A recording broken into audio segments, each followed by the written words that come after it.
हाय पेंटा viewers, ये एक ground में, पुलिस लाइन की ग्राउंड में कौवा ज़ख्मी है। हम इसकी मदद करना चाह रहे हैं लेकिन पता नहीं हम कैसे करें। कौवों का, जानवरों का जितना हो सके ख्याल रखा करें। ये बिल्कुल अब उड़ नहीं पा रहा और हम अगर इसे पकड़ने की कोशिश करते हैं कि इसकी कोई मदद कर सकें तो ये भाग रहा है।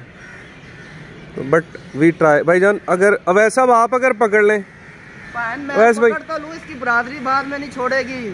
अच्छा, 7 साल मुझे नहीं छोड़ेगी। कराची में वो आगे दे। अच्छा, वो इकट्ठे हो गए। देखें सीन, देखें।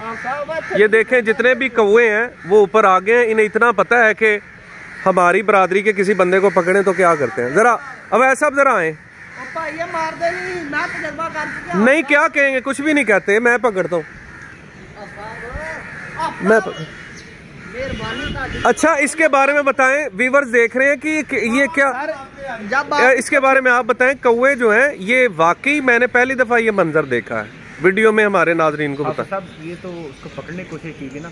आप एक्सपेरिमेंट ये कर लें, छत पे खड़े होकर वैसे काएं करेंगे तो ये कौवे इकट्ठे हो जाते हैं, वो परेशान हो जाते हैं, अपनी बरादरी का बड़ा ख्याल रखते हैं। इसीलिए कहते हैं पंजाबी में कामानू अपनी जात बड़ी। अच्छा, तो खुद तो वो फिर इसकी बेचारे की मदद कर नहीं रहे। कहते हैं ना, कामानू भी जात पे आ रही, बंदा सोच के मर नहीं जाता। हेलो